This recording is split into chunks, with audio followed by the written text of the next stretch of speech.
para tentar mostrar onde é que nós estamos e para onde nós estamos indo.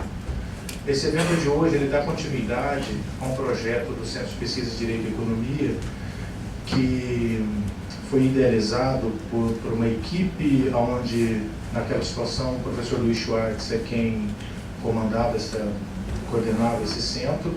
Nós hoje mantemos a estrutura que foi idealizada naquele momento, algumas modificações muito singelas só para adequar a situação ao momento. O ano passado nós fechamos um ciclo falando sobre regulação, tá?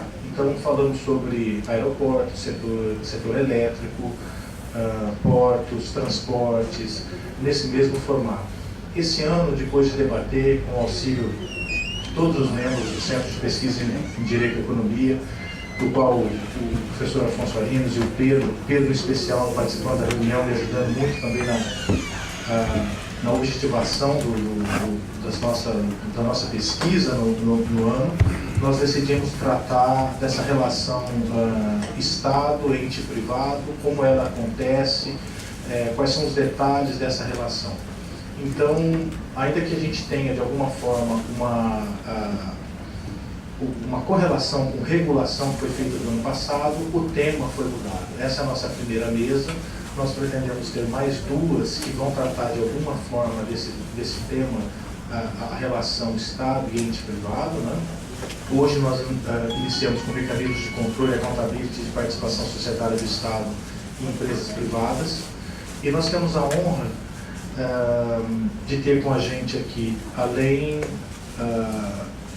do professor e vice-diretor Fernando Penteado, Helena Landau, alguns professores da casa, os nossos alunos, obrigado, e ter aqui o Luiz Ferreira Xavier Borges, que é doutor em Engenharia de Produção pela Universidade Federal do Rio de Janeiro, mestre em Direito Econômico, bacharel em Direito também na Universidade Federal do Rio de Janeiro, foi advogado do BNDES de 1976 a 2009 e membro do Conselho Deliberativo da Fundação de Assistência e Previdência Social da mesma instituição.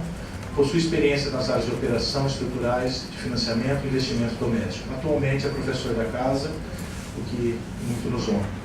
Também contamos com a colaboração, e aqui o agradecimento também especial pelo deslocamento de vir até aqui e poder participar com a gente, o professor Consueto Almeida, que é doutorando em Políticas Públicas pela Massachusetts Institute of Technology, mestre em Economia pela USP, formado em Economia pela Universidade Federal do Ceará, técnico de Planejamento e Pesquisa do IDEA, já ocupou o cargo de Coordenador-Geral de Políticas Monetárias e Financeiras da Secretaria de Política Econômica do Ministério da Fazenda, foi assessor da Comissão de Desenvolvimento Regional e de Turismo do Senado Federal, atualmente está vinculado à Diretoria de Estudos Setoriais e Inovações do IPEA em Brasília.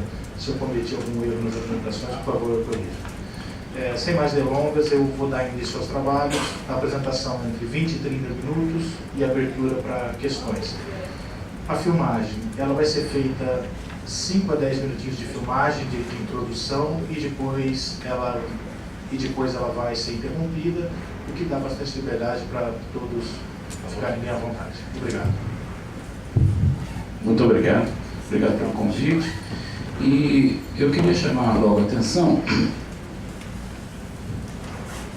que a minha experiência, talvez fosse uma apagada, a minha experiência veio muito do BNDES, então muito do que eu vou falar aqui foi da minha vivência aqui como analista de projetos, mas tem sempre aqui nessa parte que lembrar que existe uma empresa dentro do BNDES que é uma empresa de participações, então muitas vezes você tem exatamente essa vinculação com empresas privadas. A FINAME não é muito importante nesse aspecto, a FINAME é mais um crédito direto ao consumidor para a produção de produtos e serviços nacionais.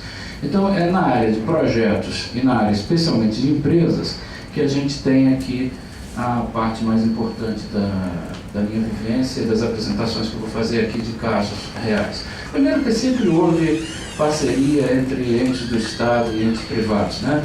Desde assistencialismo da Igreja Católica, participação com dinheiro da coroa, do Império, né?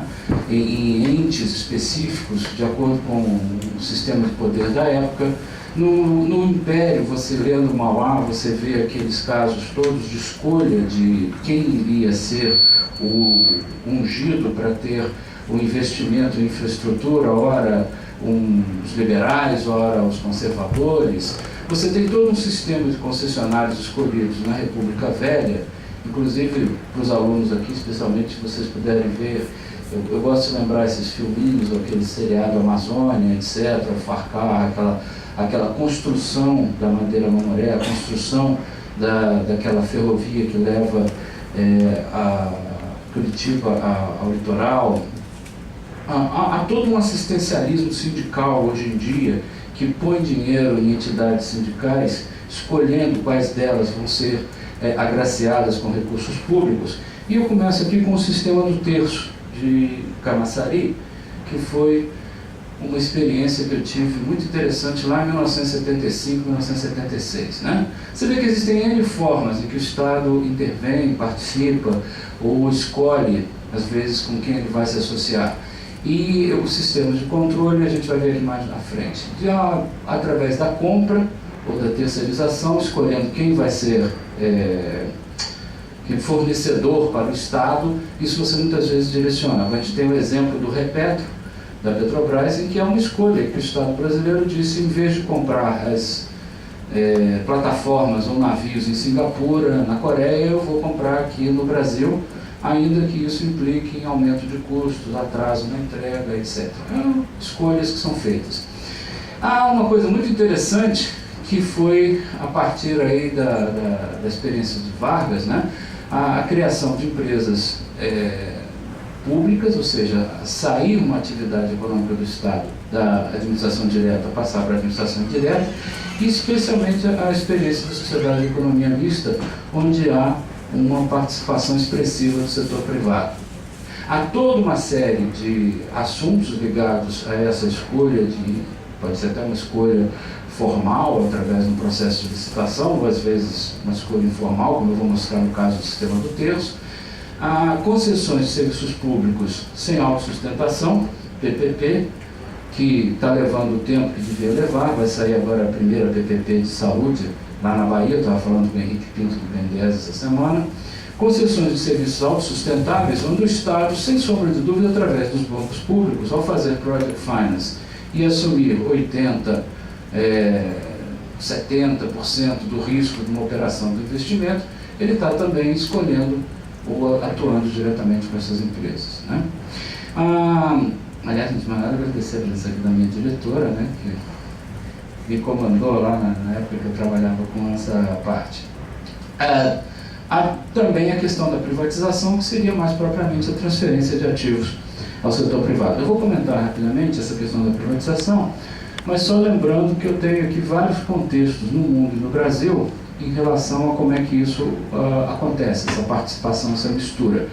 Porque até mais ou menos a década de 70, eu tinha, por exemplo, quase todos os concessionários de serviços públicos estatais, tanto que o Banco Mundial e o Banco Interamericano só trabalhavam, e tem no DNA deles até hoje, a atuação com o setor público. Né? É a partir da privatização, ou melhor, dos problemas que ocorrem para o setor público continuar investindo na década de 80, no mundo, que você começa a ter, por exemplo, o processo de privatização, que você começa a ter concessionárias privadas, especialmente fora dos países centrais, e um processo que só vai atingir o Brasil na década de 90, já meio a reboque dos sucessos que tinham ocorrido em outros países. Quando a gente fala, por exemplo, dos polos petroquímicos de Camaçari, você tem que entender um raciocínio que a gente sempre defendeu lá no BNDES, que era o seguinte: há duas formas de você ver quem está controlando o que é importante numa empresa.